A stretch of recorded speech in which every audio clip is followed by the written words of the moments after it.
ओम शांति। मैं आत्मा श्रेष्ठ भाग्यवान आत्मा हूँ। स्वयं भाग्य विधाता बाप द्वारा मेरा जन्म हुआ है।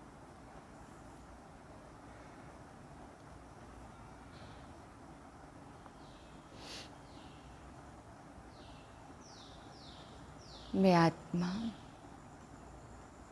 अपने भाग्य की खुशी में हूँ।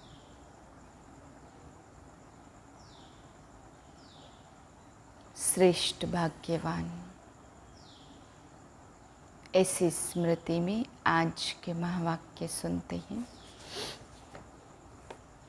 26/6/2022 के महावाक्य हैं।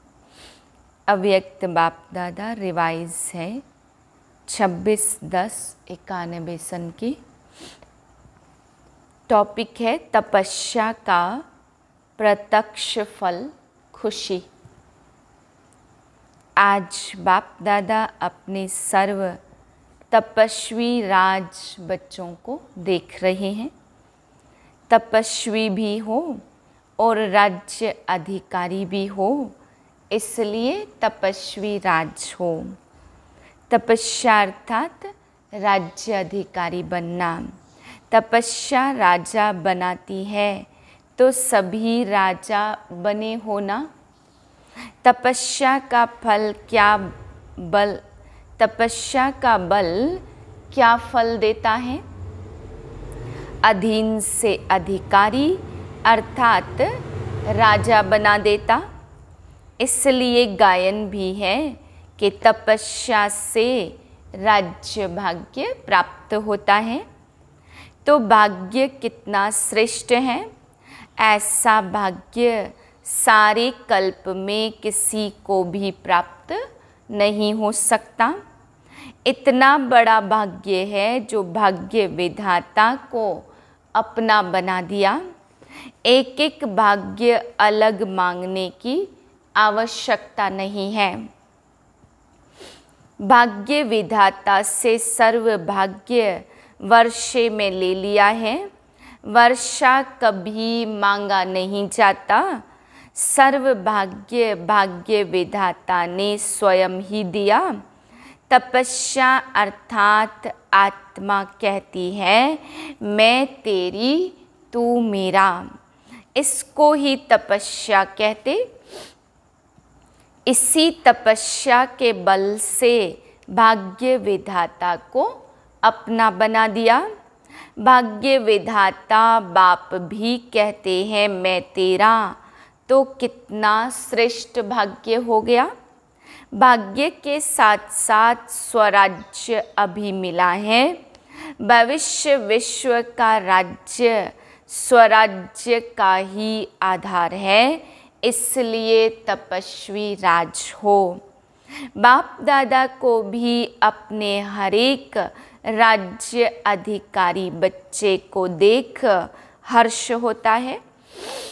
भक्ति में अनेक जन्मों में बाप दादा के आगे क्या बोला याद है या भूल गए हो?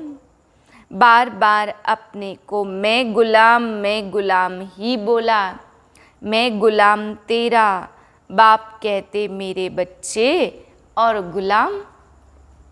सर्वशक्तिमान के बच्चे और गुलाम शोभता है। इसलिए बाप ने मैं गुलाम तेरा के बजाय क्या अनुभव कराया? मैं तेरा। तो गुलाम से राजा बन गए। कभी भी गुलाम तो नहीं बनते हो ना। गुलामपन के पुराने संस्कार कभी इमर्ज तो नहीं होते। गुलाम माया के होते राजा कभी गुलाम नहीं बन सकता। गुलामपन छूट गया वह कभी कभी अच्छा लगता है। तो तपस्या का फल बहुत श्रेष्ठ है। और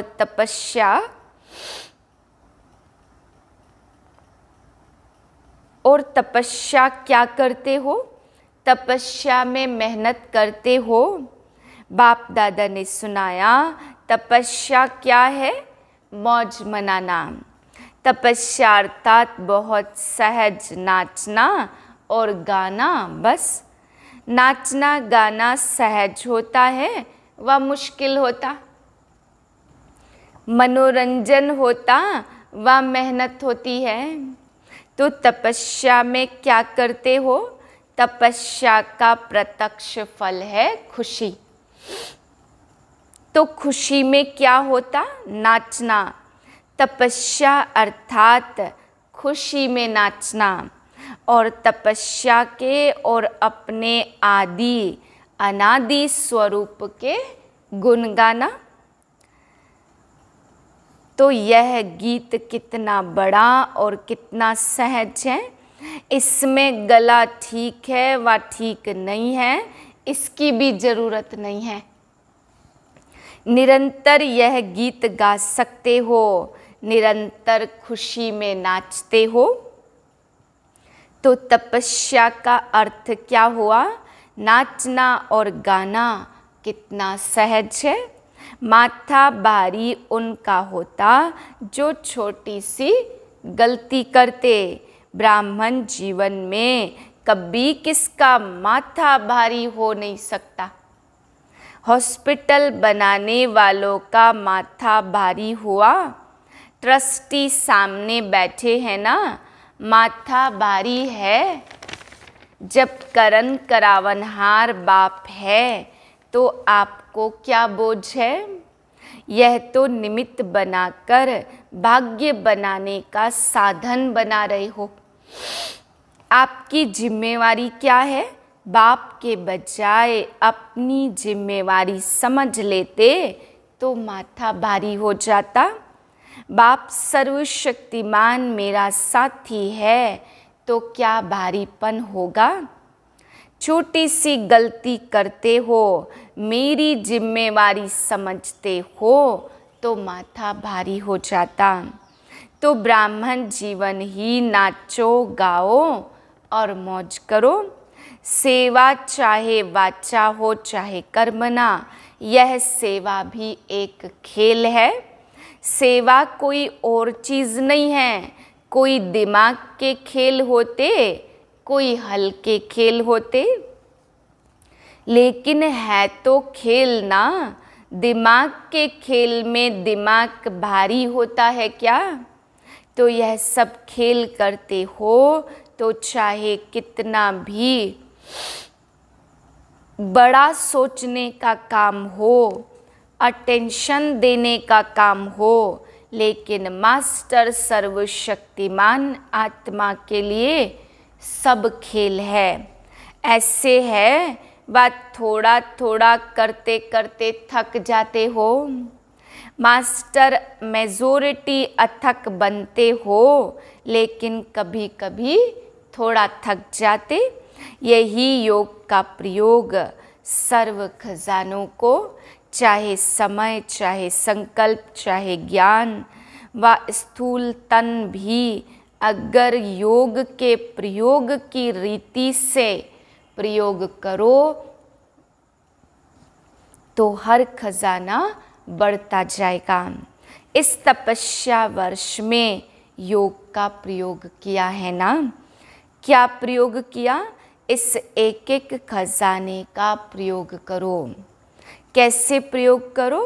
कोई भी खजाने को कम खर्चा, प्राप्ति अधिक, मेहनत कम, सफलता ज़्यादा, इस विधि से प्रयोग करो।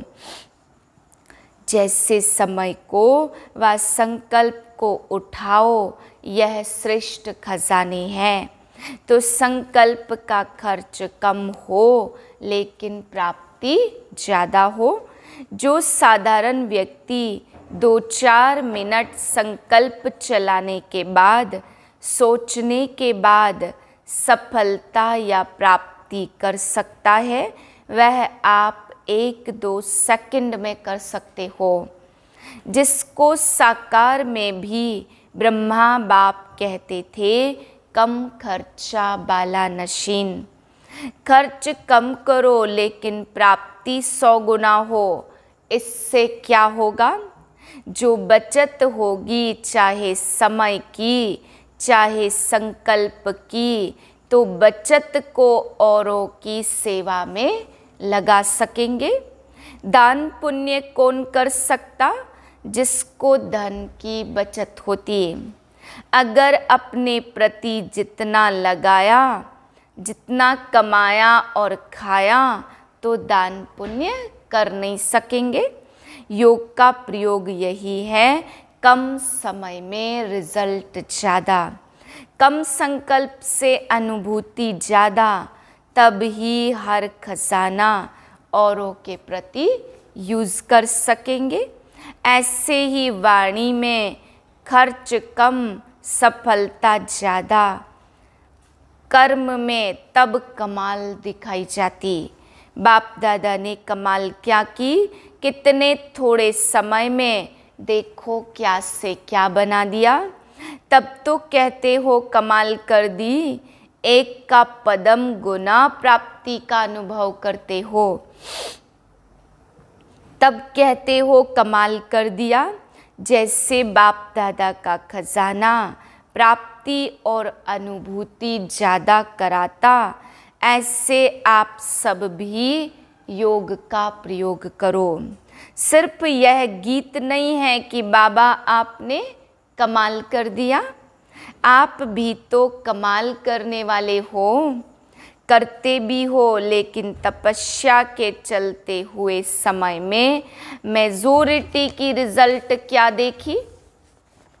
तपस्या का उमंग अच्छा है, उत्साह अच्छा, अटेंशन भी, सफलता भी, लेकिन स्वयं प्रति सर्व खजाने यूज ज़्यादा करते हो। अपनी अनुभूतियाँ करना यह भी अच्छी बात है, लेकिन तपस्या वर्ष स्वयं प्रति और विश्व सेवा प्रति ही दिया हुआ है।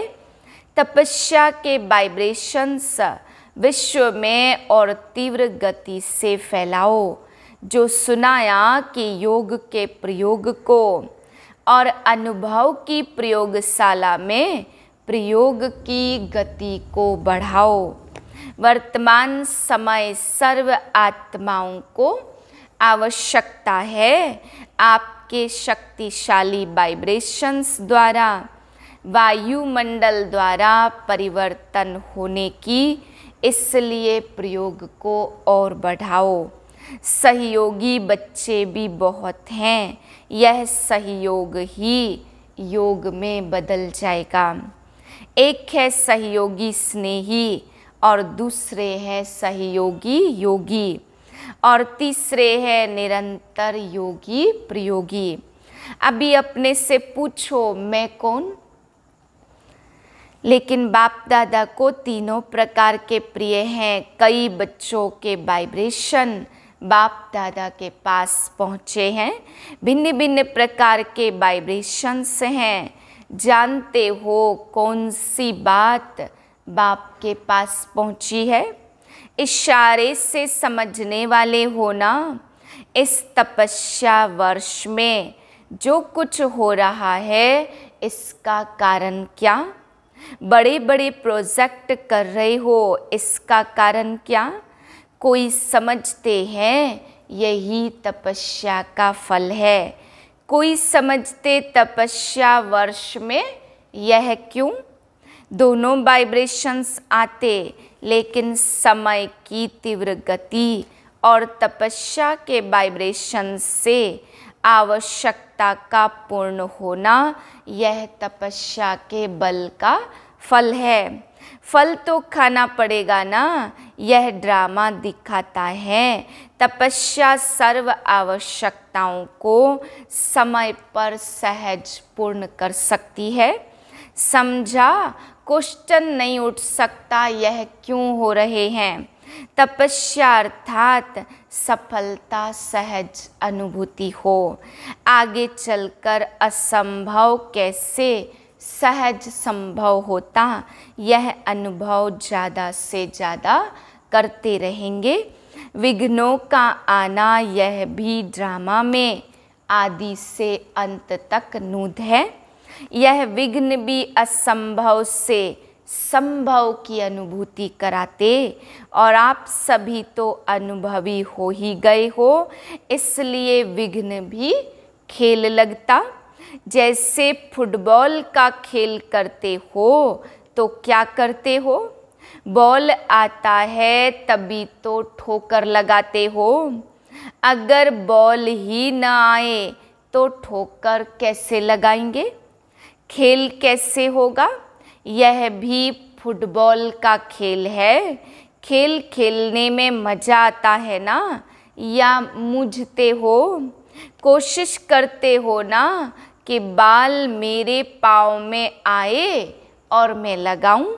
यह खेल तो होता रहेगा, नथिंग न्यू। ड्रामा खेल भी दिखाता और संपन्न सफलता भी दिखाता। यही ब्राह्मण कुल की रीति रस्म है।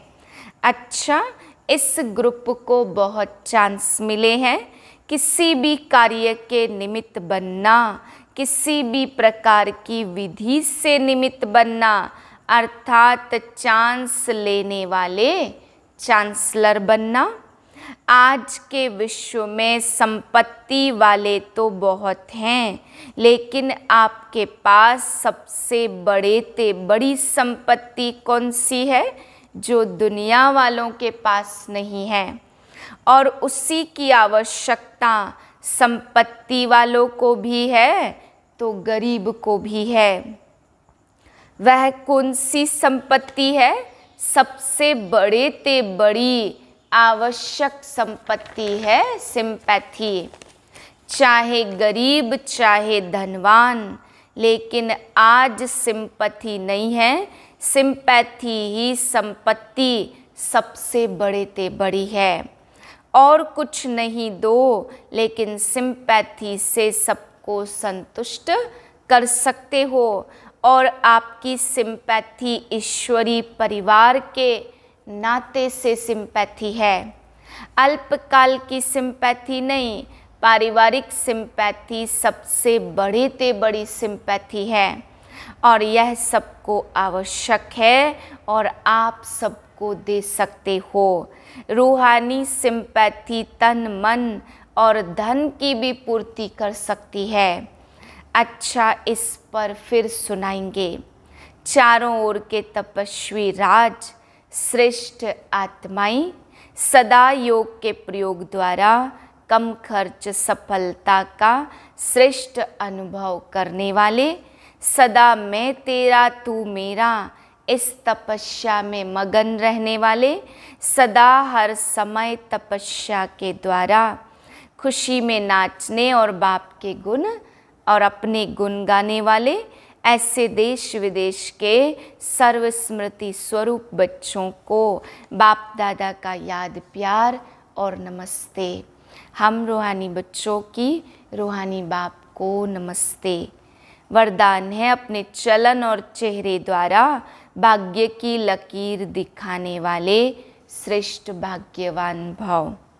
आप ब्राह्मण बच्चों को डायरेक्ट अनादि पिता और आदि पिता द्वारा यह अलौकिक जन्म प्राप्त हुआ, जिसका जन्म ही भाग्य विधाता द्वारा हुआ हो, वह कितना भाग्यवान हुआ।